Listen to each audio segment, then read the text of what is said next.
Anda mendengarkan NHK Japan siaran bahasa Indonesia. Berita dan program kami dapat didengarkan melalui gelombang pendek, satelit, dan internet. Anda juga dapat mendengarkan siaran kami melalui jaringan KBR serta radio-radio FM lainnya pada pukul 21.00 waktu Indonesia Barat. Sementara di jaringan El Shinta mulai pukul 21.05 waktu Indonesia Barat. Bagi Anda yang berada di Jepang, dengarkan siaran kami di saluran domestik MHK Radio 2 dari Senin hingga Jumat pukul 22.40 sampai dengan 22.50 waktu Jepang. Informasi selengkapnya di situs web kami nhk.jp/Indonesia. Tetaplah bersama kami.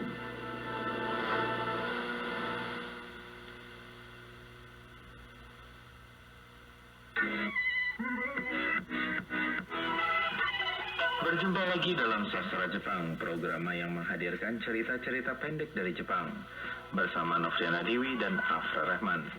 Hari ini kami akan membawakan kisah berjudul Pemakaman Bertopeng.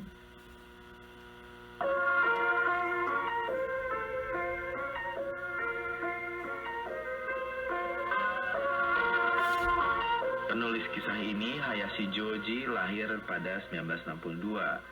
Ia terutama banyak menulis fiksi ilmiah dan mengetuai perkumpulan penulis fantasi dan fiksi ilmiah Jepang dari 2018 hingga 2020. Inilah bagian pertama dari Pemakaman Bertopeng.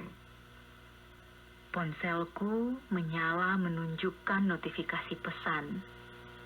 Bapak Kagawa Misaki, tenggat waktu untuk menyerahkan bukti vaksinasi dan paspor imunitas Anda sudah dekat. Untuk memastikan kelayakan kerja yang stabil di masa mendatang dan kewajiban sebagai warga sipil, Anda harus divaksin dan memperbarui status imunitas sebelum tenggat waktu yang ditentukan. Jika kami tidak bisa memverifikasi pengajuan Anda sebelum tenggat waktu, Anda akan dikenakan penalti. Jika pelanggaran Anda dianggap disengaja dan dengan niat jahat, Anda bisa dijatuhi hukuman kriminal.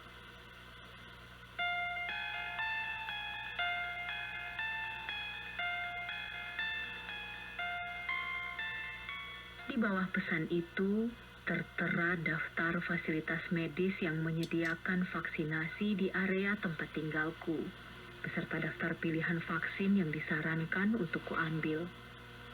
Dengan subsidi dari pemerintah daerah, vaksinnya gratis untuk orang-orang yang terdaftar sebagai penduduk. Selain penduduk, diharuskan membayar.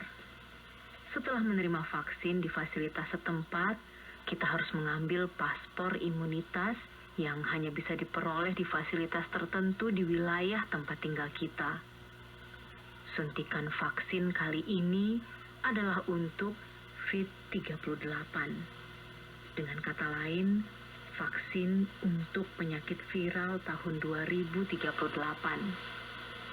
Dulunya, nama yang diberikan untuk penyakit viral tertentu akan menunjukkan tipe virusnya.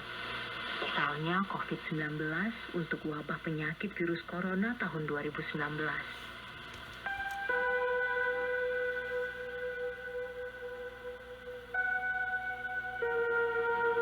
Tapi kemudian pandemi mulai terjadi tiap beberapa tahun. Sejak beberapa tahun lalu, bagian yang mengindikasikan tipe virusnya pun dihilangkan.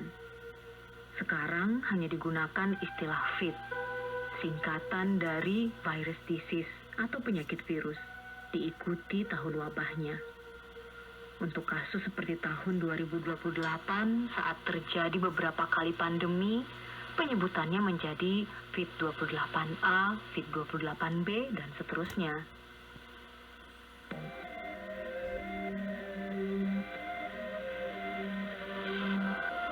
Wabah virus dalam skala berbeda terjadi berkali-kali. Salah satunya karena tingkat mutasi virus yang tinggi. Meskipun begitu, umat manusia tidak sebegitu bodohnya untuk terjebak dalam perang tanpa akhir. Cukup bijak untuk menemukan cara hidup berdampingan dengan virus-virus itu. Contohnya saja Jepang. Seandainya jumlah kematian dari fit apapun kurang dari 100.000 dalam setahun, pemerintah akan menyerukan seluruh penduduk untuk waspada. Tapi tidak akan ada pembatasan yang signifikan terhadap kehidupan sehari-hari masyarakat. Jika diperlukan, karantina wilayah dan pembatasan perjalanan akan diterapkan. Akan tetapi pembatasan itu akan diberlakukan lebih awal dalam jangka waktu pendek dan skala yang minimum. Para pakar telah menyusun model matematika terpercaya untuk mendukung langkah tersebut. Satu alasan mengapa karantina wilayah bisa ditekan sekecil mungkin adalah karena langkah pencegahan penularan telah sejak lama menyatu dalam kehidupan sehari-hari masyarakat.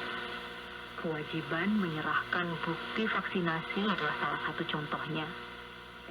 Ada pertimbangan di balik patokan 100.000 ini. Angka itu menunjukkan rata-rata jumlah orang yang hilang di Jepang dalam 1 tahun.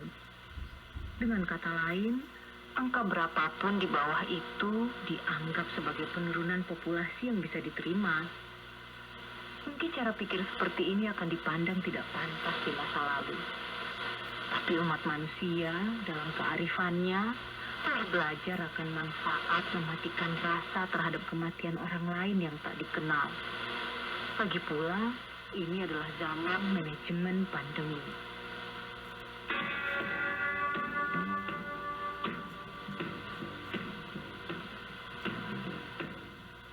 Hingga baru-baru ini, aku tinggal di sebuah kota besar di Jepang Barat. Tapi saat ini aku sedang pulang ke kampung halamanku. Ini pertama kalinya setelah 20 tahun. Bisa dibilang, aku kabur dari rumah tepat setelah lulus SMA demi lari dari semua perundungan. Aku bahkan memutus hubungan dengan orang tua